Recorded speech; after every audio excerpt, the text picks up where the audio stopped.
आदाब दोस्तों। आज 25 मार्च 2022। आज शुक्रवार है।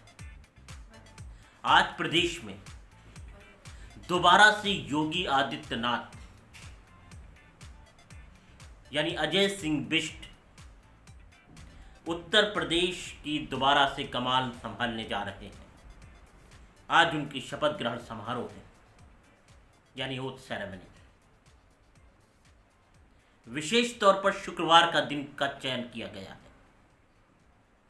वो दिन जो मुसलमानों में छोटी ईद के नाम से मशहूर है।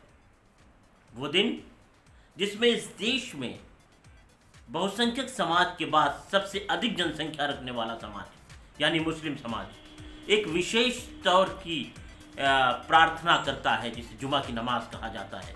वो जुमा मस्जिदों में जाता है, वो मोहल्लों की मस्जिदों में जाता है और एक विशेष प्रकार का खुतबा होता है। मतलब एक अच्छा दिन।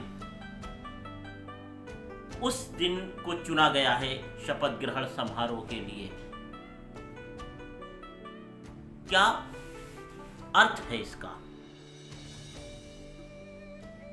आखिर संदेश क्या है? योगी आदित्यनाथ ने सोमवार के दिन को नहीं चुना है, जिसे हिंदू धर्म की मान्यताओं के अनुसार बाबा विश्वनाथ या भोलेनाथ या शंकर भगवान का दिन कहा जाता है। ना ही ये बृहस्पतिवार है और ना ही शनिदेव का दिन शनिवार। ये शुक्रवार है। शुक्रवार के दिन को योगी आदित्यनाथ ने अपने शपथ ग्रहण के लिए चुना है। ये एक अच्छा संकेत भी है।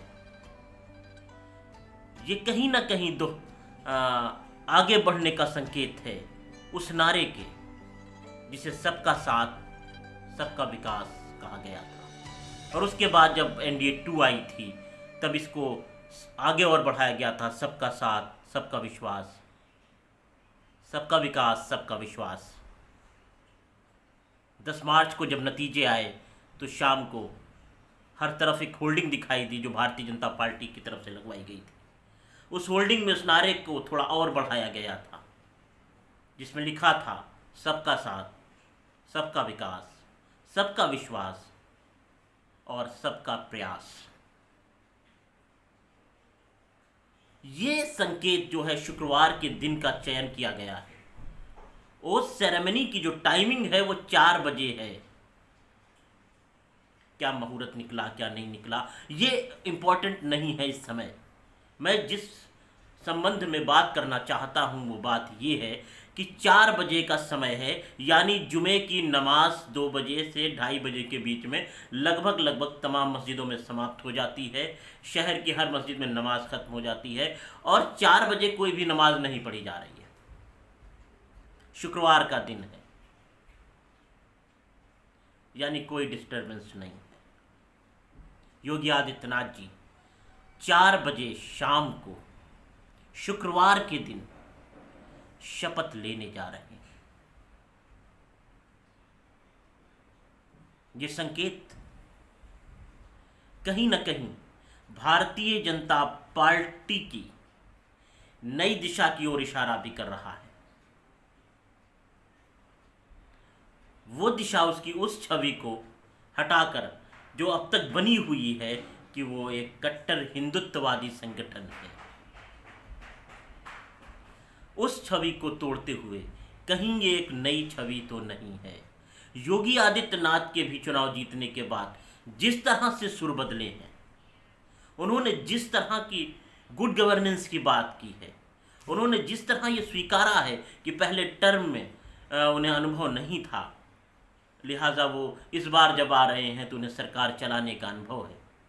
यानी पहले टर्म में कहीं कहीं जो चूक हुई है अब वो चूक नहीं होने वाली है।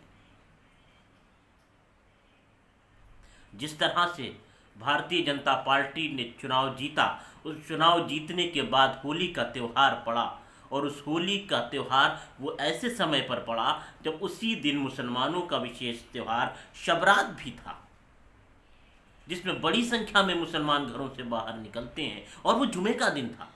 वो दिन भी शुक्रवार का दिन था जिस दिन होली खेली जानी थी, शुक्रवार का दिन था और शाम को शब बारात का त्यौहार मनाया जाना था।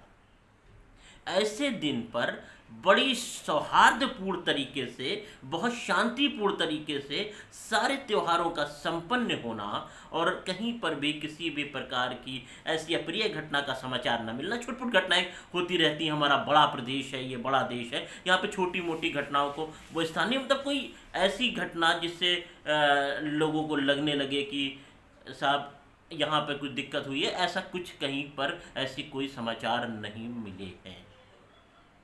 जिस तरह से लखनऊ की बात की जाए, लखनऊ में जो पारंपरिक होली जुलूस निकलता है, उसके अध्यक्ष ने आगे आके कहा कि हम होली को जो है, जो हमारा जुलूस है उसे हम थोड़ा पहले समाप्त कर लेंगे, 1 घंटा या 1.5 घंटा पहले कर लेंगे, उसके बाद जुमे की नमाज होगी। और जैसे ही उनकी तरफ से यह बात आती है, मुस्लिम धर्म गुरुओं की तरफ से भी एक ऐलान आता है और उसमें कह दिया जाता है कि साहब हम जो नमाज जुमा है उसको हम 1.5 घंटा एक्सटेंड करेंगे, आप 1 घंटा पीछे जा रहे हैं, हम 1.5 घंटा पीछे जा रहे हैं। यानी इस तरह का जो माहौल आता है, ये देश बनाने वाली बात है।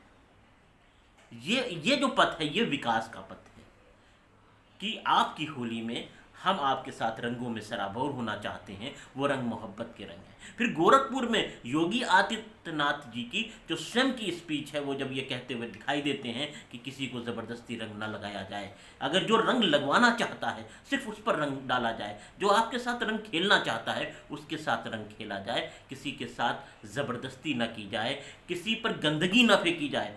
विशेष बात कही योगी आदित्यनाथ ने कि गंदगी के साथ रंग नहीं खेला जाए। जो लोग रंग खेलना चाहते हैं उन्हीं के साथ रंग खेला जाए। कोई व्यक्ति बीमार हो सकता है, रंग नहीं खेलना चाहता, उसके साथ रंग नहीं खेला जाए।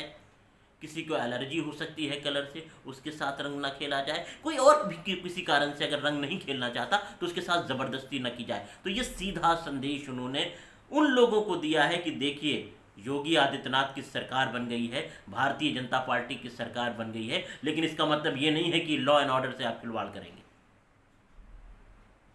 आपको कानून के दायरे में रहना होगा। यह अच्छा संकेत है। तो आज का दिन जिस तरह से जिसका चयन किया गया है और जो टाइमिंग चुनी गई है, देखिए यही टाइमिंग अगर दिन के 2 बजे होती, अगर शपथ ग्रहण समारोह दोपहर के 2 बजे होता तो उसके क्या मायने होते। शुक्रवार के दिन दोपहर के 2 बजे यदि यही शपथ ग्रहण समारोह होता तो उसके मायने बदल जाते। आपको शायद याद होगा कि जब प्रचंड जीत होती है और 2017 में ही, और प्रदेश वो जो राष्ट्रीय मुख्यालय है भारतीय जनता पार्टी का, उसमें कार्यक्रम होता है, प्रधानमंत्री महोदय उसमें स्पीच के लिए आते हैं और स्पीच में के बीच में अजान हो जाती है और प्रधानमंत्री अपना भाषण बीच में रोक देते हैं अजान के सम्मान में। अजान के सम्मान में प्रधानमंत्री नरेंद्र मोदी का बीच भाषण को में रुक जाना अपने लोगों को एक संदेश था। इसी प्रकार से आज योगी आदित्यनाथ का जो दूसरी बार शपथ ग्रहण समारोह है वो जुमे के दिन है, उसे 4 बजे किया जाना लोगों को एक संदेश है। अब इसकी व्याख्या आगे चलकर समय क्या करता है वो देखने वाली बात है। ये समय के गर्त में है, लेकिन हमें आशंकाओं से पहले ही नहीं गिर जाना चाहिए। हमें सरकार के कामकाज पे पहले ही से प्रश्न चिन्ह नहीं लगा देने चाहिए। मुझे लगता है कि हमें समय के साथ में इसको देखना चाहिए कि किस प्रकार की नीतियां होती हैं। अब तक एक बात तो साफ तौर से कही जा सकती है कि जिस बात के बारे में भारतीय जनता पार्टी भी कहती है कि हमने जो भी योजनाएं चलाई वो सबके लिए चलाई, उसका लाभ सबको मिला, ये बात 100% सत्य है। इसको नकारा नहीं जा सकता है कि जिस प्रकार से पारदर्शिता के साथ में सभी स्कीमों का फायदा समाज के सभी वर्गों को मिला है, इसमें कतई कोई गलत बात नहीं है, ये एक सच है।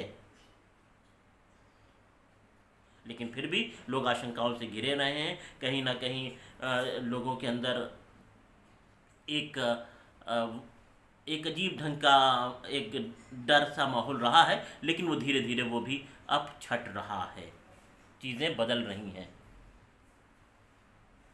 आइए देखते हैं आगे क्या होता है। अभी योगी आदित्यनाथ जी को उनकी नई सरकार के लिए बहुत शुभकामनाएं, और मुझे उम्मीद है कि ये सरकार सबके विकास की बात करेगी, ये सरकार सब में विश्वास बहाल करने की बात करेगी। और मैं उम्मीद करता हूँ आज के इस दिन, यानी आज के जो शुक्रवार का जो दिन है, इस दिन जो आज शपथ ग्रहण समारोह होने जा रहा है, मुसलमानों में भी ईश्वर का नाम ही लिया जाता है। जुमे के दिन कसरत के साथ में लोग उसकी तस्बीह पढ़ते हैं। आज योगी आदित्यनाथ ईश्वर के नाम के साथ शपथ लेने जा रहे हैं, और इस शपथ के बाद वो समाज के हर वर्ग के बारे में सोचेंगे, इस विश्वास के साथ और बिना किसी आशंकाओं, किसी भ्रांति के साथ में सरकार के कामकाज को आपको इस आधार पर देखना होगा कि वाकई में क्या सब वर्गों का हित साध रही है सरकार या नहीं। जय हिंद।